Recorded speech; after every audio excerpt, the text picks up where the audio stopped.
Bismillahirrahmanirrahim. Assalamualaikum warahmatullahi wabarakatuh. Waalaikumsalam warahmatullahi wabarakatuh. Maha suci Allah, segala puji dan syukur kita panjatkan kehadirat Allah. Semoga kita selalu dalam bimbingan rahmat dan ridha Allah Subhanahu wa taala. Amin. Subhanallah walhamdulillah, astagfirullah, Allah. Kembali bersama kami dari tim Raja Wali Nusantara, masih bersama Bapak Ustadz Raja Wali. Iya. Jadi Pak Ustadz Supardi SAGMM ini dikontrak oleh Raja Wali selama 5 tahun atau 10 tahun lah insya Allah. Nah, pada video sebelumnya kita sudah membahas terkait dengan agama sebagai sumber rujukan dalam kebijakan-kebijakan negara termasuk negara. hukum ya. Selama ini ada kekhawatiran jika penerapan hukum Islam itu masuk ke dalam hukum negara, terutama terkait dengan kisos atau potong tangan. Padahal sebenarnya tidak harus potong tangan, tidak harus kisos atau ada pengganti. Ada pengganti berupa penjara, tinggal dibenahi aja ya, tinggal dibenahi, diperbaiki. Nah, pada kesempatan kali ini yang akan kita bicarakan adalah aspirasi seperti apa dari, maksudnya agama memiliki aspirasi apa untuk dijadikan sebagai bahan acuan negara, apa yang harus diperbaiki negara sehingga lebih sinergi lagi gitu Pak Ustadz ya. Oke, silakan Pak Ustadz. Bismillahirrahmanirrahim. Assalamualaikum warahmatullahi wabarakatuh. Alhamdulillahirabbil alamin. Kita bersyukur pada Allah Subhanahu wa taala, mudah-mudahan keberkahan keselamatan buat kita semua. Saudaraku yang dengan Allah Subhanahu wa taala, kita melanjutkan tatanan agama dan negara. Itu masih kayak. Kemudian apa yang dikehendaki agama terhadap negara? Iya. Sebenarnya agama itu aturan dari Kholik, dari Gusti ini untuk mengatur individual kan. Manusia setiap lebih ke individual. Nah, individual nanti berkumpul dalam satu komunitas namanya keluarga. Nah, maka kesolehan individual menciptakan keharmonisan keluarga, dari keharmonisan keluarga menciptakan marhamahnya warga, lingkungan. Marhamahnya warga menjadikan negara thayyibah, baldatun thayyibatun wa rabbun ghafur. Nah, itu tatanannya individu, keluarga, warga, baru negara. Noto rogo, noto keluarga, noto warga, noto negara. Itu kan jadi berangkatnya dari situ. Berangkatnya dari individual.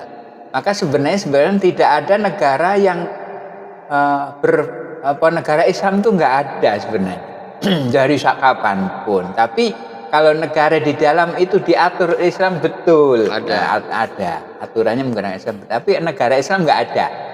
Nah, jadi kalau negara sekuler, kemudian negara agamis, itu sebenarnya kan julukan, tapi sebenarnya kan individualisnya yang jadi individualisnya itu yang harus ke peran aktif terhadap agama itu. Nah, kemudian gini saudaraku, bahwa karena negara ini harapannya adalah menciptakan kemakmuran dan agama itu menciptakan keharmonisan, maka antara kemakmuran dan keharmonisan itu harus sinergi. Makmur dengan harmonis, makmur dengan adil. Adil dalam kemakmuran, makmur dalam keadilan, itu loh kan. Ini kan slogan yang paling esensial dari zaman dulu. Kemudian ada, menurut kita tim Raja Wali itu ada 4 yang harus istilahnya dibebaskan dari nilai dalam negara. Iya. Sebentar Pak Ustadz. Kita perkuat dulu. Maksudnya begini, berarti untuk membangun sebuah negara, itu perbaikan atau modal utama adalah individu. Betul, individualis. Bukan komunitas, tapi individu dulu. Individu yang benar, baru mengarah keluarga yang sakinah, baru masyarakat yang marhamah, baru thayyibah negaranya.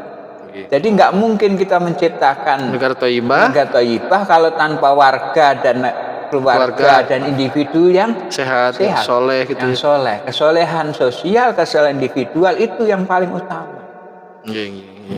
Jadi tetap akarnya di situ. Akarnya di sana. Maka agama itu sasarannya individu dulu. Kalau keluarganya rusak, katakanlah ya kalau Kalau bahasa individu sudah baik, keluarga akan baik. enggak, maksud saya ketika ada keluarga yang rusak, katakanlah broken home lah, atau Benahin individu dulu. itu kan biasanya efeknya ke individunya juga rusak. Karena individu yang rusak akan menciptakan broken home. Iya. Apalagi broken heart, patah hati bahaya. gitu. Nah, itu esensinya jadi dari sana. tetap dari individu. Tidak maka bisa, garapannya tetap individual. Nah, garapan individual inilah wilayahnya agama. Betul. Ruang untuk garapan Ruangannya agama, esensinya agama, hablum minallahnya di situ. individu itu. Iya. Jadi hablum minallah lebih banyak digarap oleh agama. Individu oleh agama.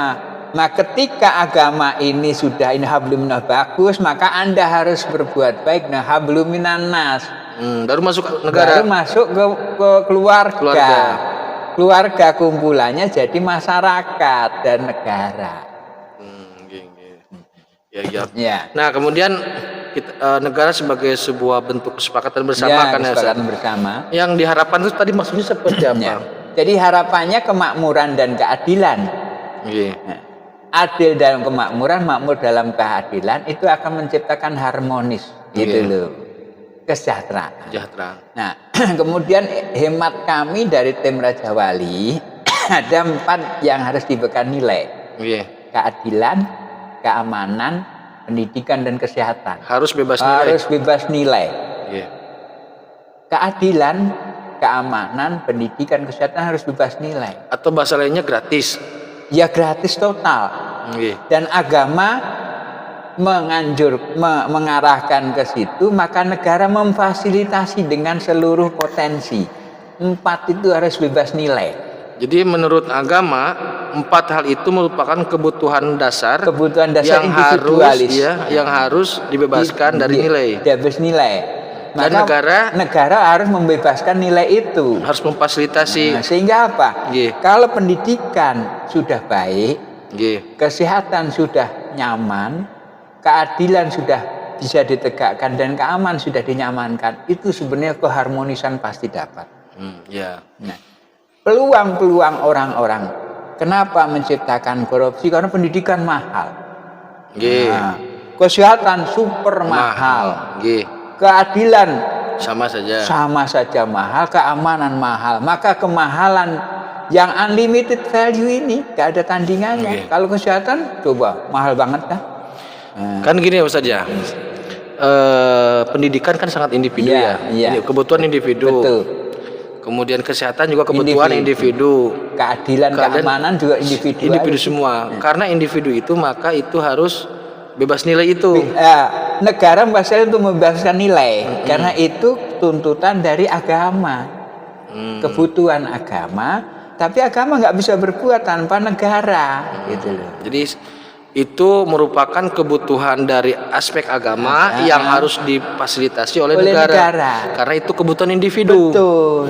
Iya. Kalau diaudit, sebenarnya pendidikan yang paling mahal apa kan? Orang pakai kapur aja bisa nulis. Pakai sepeda bisa nulis. Kalau diaudit sederhana, tapi kenapa sekarang mahal? Kesehatan, kalau diaudit air putih bisa jadi obat. Kenapa bisa semahal itu? Nah, keamanan harusnya saling menjaga dong. Kenapa kita harus mahal keamanan? Keadilan, apalagi adil itu adalah esensi dari Gusti ini. Maka orang-orang dari hakim itu kan menyatakan bahwa demi keadilan atas nama Tuhan. Tuhan yang mana kalau maju ke antar membela yang bayar kan gitu. Ya, juga. Berarti ada kecenderungan atau ada kemungkinan saat ini hilangnya rasa keadilan. Betul.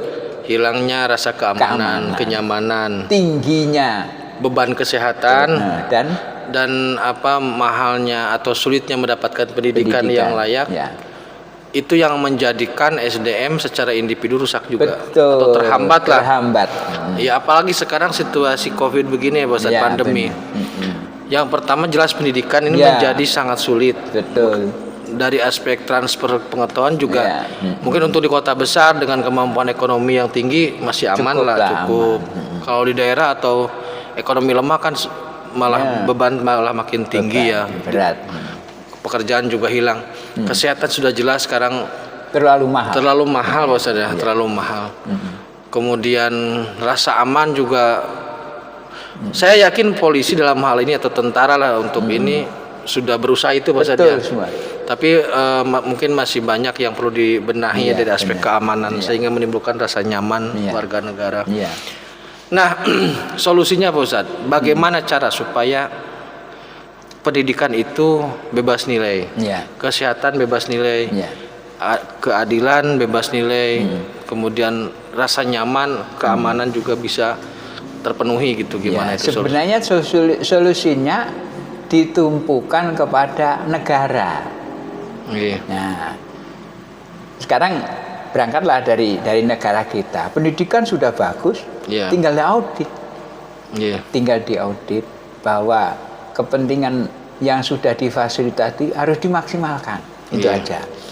Kesehatan juga begitu, rumah sakit sudah banyak, harusnya kembalikan lagi bahwa memang kita memiliki kepentingan yang sangat esensial di situ, ya harus ketat dalam audit pelayanan dan juga audit tentang penggunaan dana. Nah, apalagi di keamanan dan keadilan itu sebenarnya kan sangat simpel ya. Sangat simpel, sangat simpel. Kalau keamanan sudah didapatkan, keadilan sudah diterima, itu sebenarnya kan nggak harus bayar. Karena sebenarnya keadilan itu esensi dalam diri manusia. Keamanan itu adalah saling menjaga antar gitu loh. Nah, kalau itu sudah girohnya itu dibangkitkan, semangatnya dibangkitkan, dan negara memfasilitasi semangat individual tadi ya, kemudian negara memfasilitasi itu jawabannya di situ. Jadi pendidikan ini sebenarnya sekarang anggaran dari APBN sudah sangat tinggi, besar, sudah tinggi, tinggal ditata dan audit. Dengan audit. Nah, kesehatan audit, kesehatan audit, pendidikan audit, sama keamanan dan keadilan harus diaudit untuk menggunakan ketepatan dan penempatan yang sesuai dengan yang dikehendaki. Baik saudaraku semua, jadi ini merupakan kebutuhan individu yang memang harus dicukupi oleh negara ya sebagai lembaga atau sebagai bentuk kesepakatan bersama. Terima kasih, semoga ke depan kita bisa lebih baik lagi. Amin. Tetap tingkatkan iman dan amal soleh. Akhirul kalam. Assalamualaikum warahmatullahi wabarakatuh. Waalaikumsalam warahmatullahi wabarakatuh.